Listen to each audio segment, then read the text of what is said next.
جس پروردگار نے پھر آج ہمیں ماہ رمضان مبارک کی شروع کی بات نصیب فرمائی ہے۔ یہ اس کا اتنا بڑا کرم ہے کہ جتنی ہماری اوقات زندگی ہے، اللہ تبارک و تعالیٰ ہماری نمازیں، ہمارے روزے اپنی پاک بارگاہ عالیہ میں قبول فرمائے۔ اللہ تبارک و تعالیٰ جو مسلمان اب تک ماہ رمضان مبارک میں قدر نہیں کر سکے اور اپنی کوشش نہیں کروا سکے، اللہ تبارک و تعالیٰ ان سب کو ہمت و توفیق نصیب فرمائے اپنی پاک بارگاہ میں آنے کی، جھکنے کی اور توبہ کرنے کی، اور اللہ تبارک و تعالیٰ انہیں بھی معاف فرمائے۔ سامعین محترم، آج آپ کی اسی جامعہ مسجد میں انشاءاللہ العزیز بفضلہ تعالیٰ وبکرمہ تعالیٰ وبتوفیقہ تعالیٰ قرآن کریم جو اللہ تبارک و تعالیٰ کے فضل اور احسان سے شروع کیا تھا، آج رات نماز تراویح میں انشاءاللہ قرآن کریم مکمل فرمایا جائے گا۔ یہ اس کی توفیق ہے، یہ اس کا بڑا احسان ہے، حقیقت بات ہے۔ ویسے بھی میں اپنے دوستوں سے بھی کہتا ہوں کہ یار یہ تو میرے لیے بڑا ایک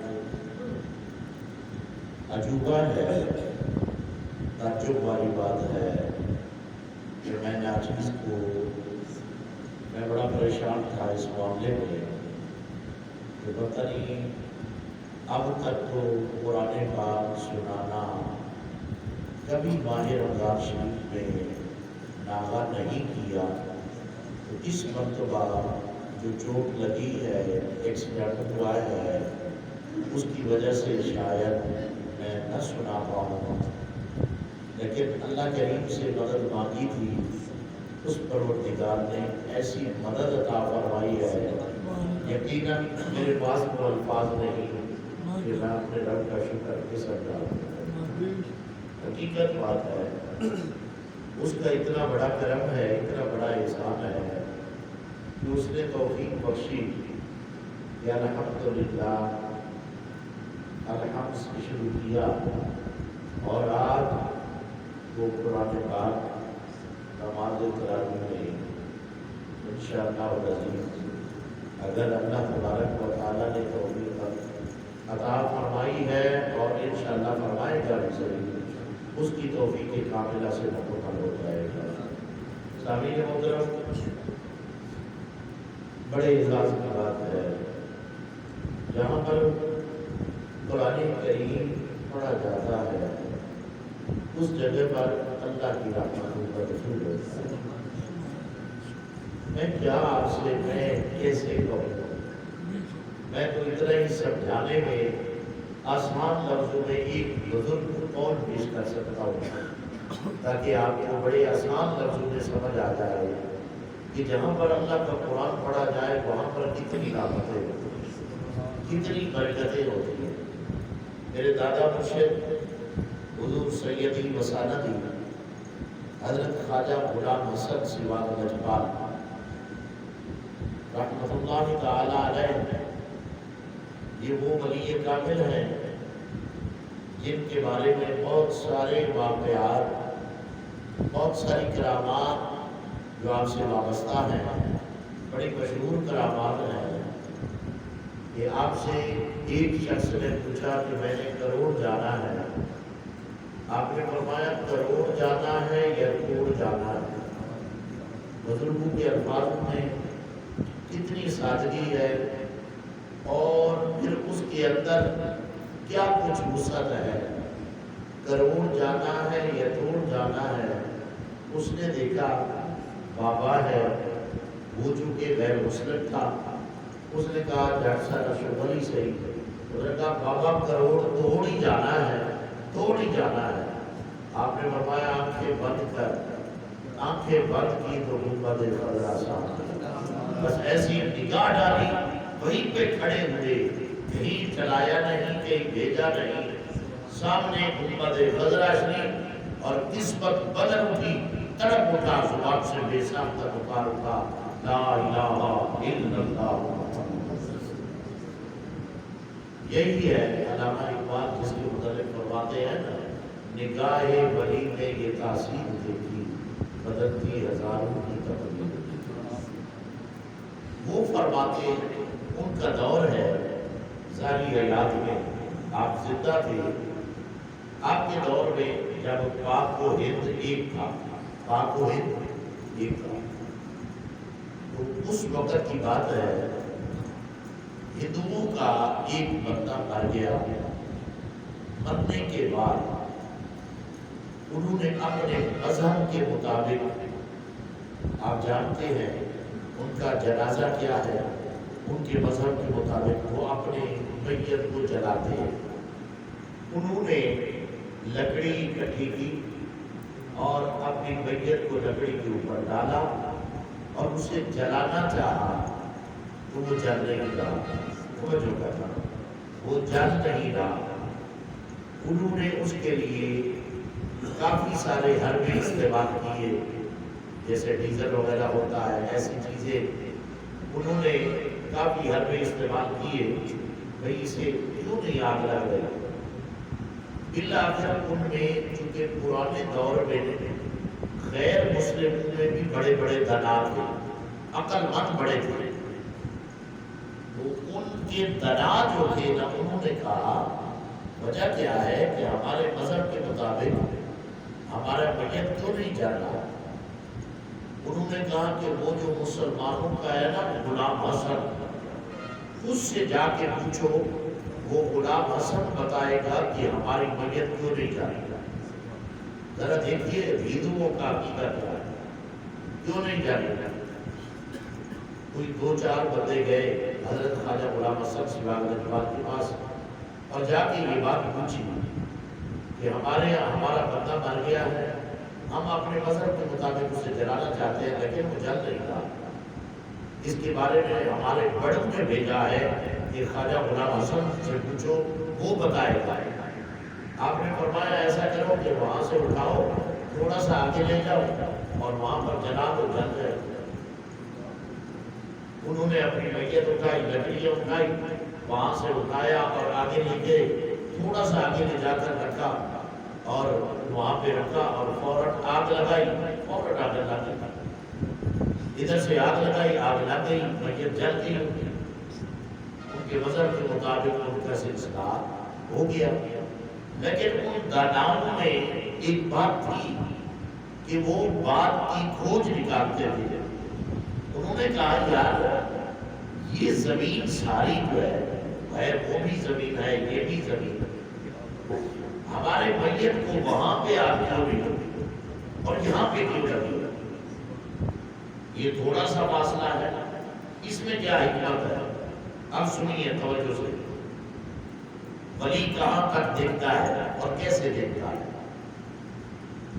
وہ پھر چلے، وہ دنا چلے، اب گئے خواجہ غلام حسن سراج الاخبار کے پاس اور جا کے پوچھا کہ ہماری میت وہاں پہ کیوں نہیں جلی؟ آپ کے کہنے سے ہم نے آگے رکھا، ہماری میت جل گئی، ہماری رسم، ہماری جنازہ، ہماری وہ پوری ہو گئی، ہم نے وہ کر لیا، لیکن ہمیں یہ بات بتاؤ وہاں پہ کیوں نہیں جلی، یہاں پہ کیوں جلی ہے وہ بھی زمین کا ٹکڑا ہے، یہ بھی زمین کا ٹکڑا، اس میں کیا وجہ ہے؟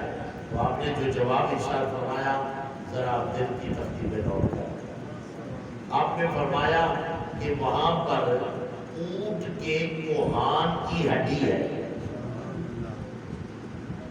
اب یہ بات اور سسپینس والی ہے، تعجب والی ہے۔ انہوں نے کہا یہ کون سا کمال ہے، اونٹ کے کوہان کی ہڈی زمین میں ہے، سامنے تو نہیں تھی، زمین میں ہے، تو اونٹ کے کوہان کی ہڈی کیا ہے؟ ہڈیاں تو کتنی ہیں، آگ میں جلائی جاتی ہے، وہ تو راکھ ہو جاتی ہے، یہ کون سا کمال ہے کہ اونٹ کے کوہان کی ہڈی ہے؟ نہیں نہیں، یہ عام اونٹ کے کوہان کی ہڈی نہیں ہے، یہ اس حافظ قرآن کے اونٹ کے کوہان کی ہڈی ہے جو حافظ قرآن اونٹ پر سوار ہوتا اور قرآن کی تلاوت شروع کر دیتا تھا۔ فرمایا وہ ہڈی جس کے اوپر بیٹھ کر حافظ قرآن تلاوت کیا کرتا تھا، اللہ تعالیٰ نے اس ہڈی کو یہ شرف بخشا ہے کہ تم غیر مسلموں کی میت بھی وہاں پہ نہیں چل سکتی۔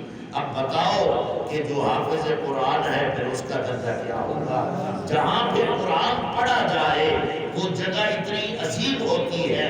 یہ مثال سمجھانے کا مقصد یہ ہے، اللہ کے ولی نے جب یہ بات کہی انہوں نے جا کر تلاش کی اور باقی اونٹ کے کوہان کی ہڈی ملی اور وہ سارے کا سارا قافلہ واپس آ کر کلمہ پڑھ کے مسلمان ہو گیا۔ انہوں نے کہا جس کے قرآن میں اتنا اثر ہے، قرآن پڑھا جائے اگر اونٹ کی ہڈی پر، وہ اتنی طاقت رکھتی ہے، وہ زمین کے اندر رہ کر زمین کے اوپر وہ غیر مسلم کی میت نہیں جلنے دیتی۔ تو بتاؤ جس مسلمان کے سینے میں قرآن ہے پھر اس کا عالم کیا ہوگا؟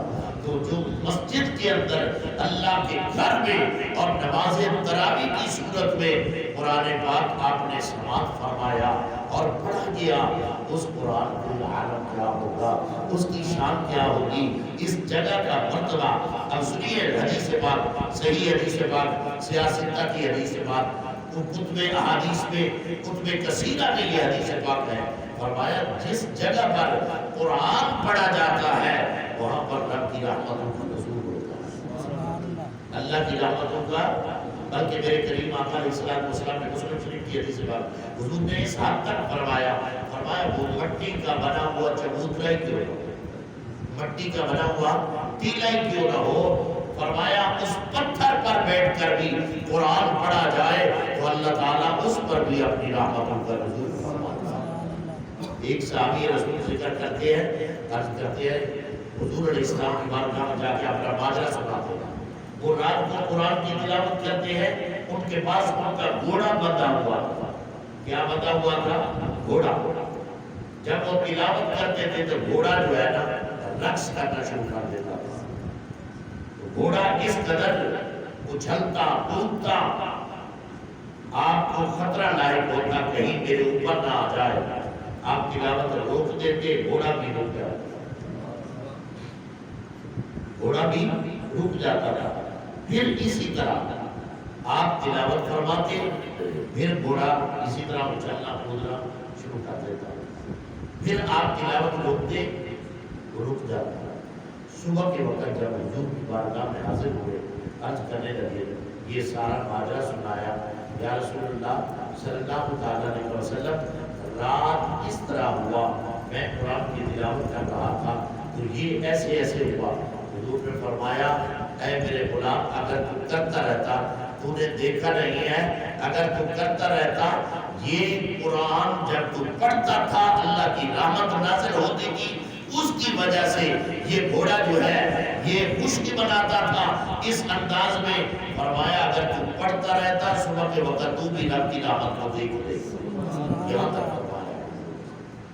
آپ خود اندازہ کریں جہاں پر قرآن پڑھا جاتا ہے وہ مٹی کا بنا ہوا چبوترا ہی کیوں نہ ہو، وہاں پر بھی اللہ کی رحمت کا نزول ہوتا ہے۔ تو جہاں پر مکمل قرآن پاک پڑھا جاتا ہے، پھر ترتیب پڑھا جاتا ہے، اور پھر اس قرآن پاک کو سننے والے جتنا پڑھنے والے کو ثواب ہے اتنا ہی سننے والے کو ثواب ہے۔ پھر خود اندازہ کریں، بلکہ یہاں تک ہے ختم قرآن پاک کی تقریب میں ضرور شرکت کیا کریں۔ فرمایا اس موقع پر تمہاری دعائیں قبول ہوتی ہیں، اس موقع پر تمہاری دعائیں قبول ہوتی ہیں۔ اگر چاہتے ہو ہماری عرضیاں، ہماری دعائیں، ہماری التجائیں قبول ہوں تو پھر اس موقع پر غفلت کا شکار نہ ہوا کریں بلکہ حاضر ہوا کریں اور اس تقریب میں ضرور شرکت فرمایا کریں۔ ہمارے ہاں تو اتنا نہیں ہے۔ حضرت سیدنا عمر بن خطاب رضی اللہ تعالیٰ عنہ جب آپ نے سورہ بقرہ کو مکمل فرمایا نا، سورہ بقرہ یہ جو پہلے 2.5 پارے کی ہے، جب اس کو مکمل فرمایا نا تو آپ نے کئی اونٹ منگوا کر ذبح کیے اور خیرات کی. آپ نے فرمایا آؤ یار میں نے آج سورہ بقرہ کو میرے باپ نبی علیہ السلام کے غلاموں قرآن کریم ایک ایک حرف اتنا شان والا ہے کیونکہ اللہ کا کلام ہے. یہ کیا ہے؟ اللہ کا کلام ہے. یہ اتنا بلند و بالا ہے. خدا کی عزت کی قسم قرآن پڑھتے جائیں گے سینہ روشن ہوتا جائے گا, ماحول منور ہوتا جائے گا, برکتیں عطا ہونی شروع ہو جائے گی. میرے کریم آقا علیہ السلام کے غلاموں لیلۃ القدر خیر من الف شہر, فرمایا لیلۃ القدر جو ہے وہ 1000 مہینوں سے بہتر ہے.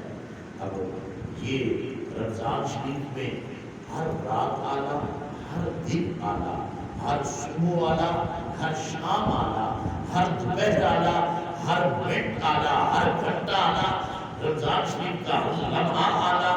لیکن سنو, پورے رمضان شریف میں جو لیلۃ القدر کی فضیلت ہے وہ نمایاں ہے, اور لیلۃ القدر کی وجہ سے پورے ماہ رمضان المبارک ذرا ذہن میں رکھیں.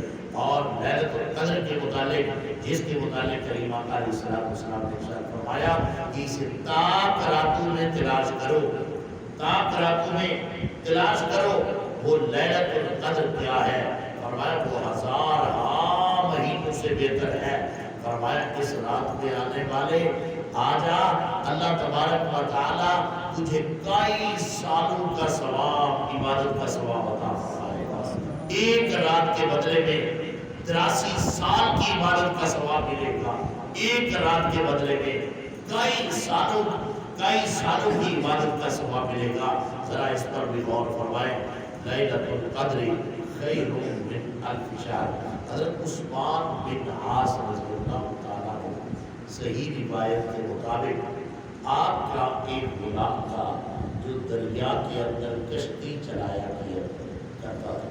دریا کے اندر کیا چلاتا تھا؟ کشتی چلاتا تھا. وہ ایک مرتبہ حاضر ہوا حضرت عثمان کی بارگاہ میں, عرض کرنے لگا یا حضرت میں نے عجب ماجرا دیکھا ہے.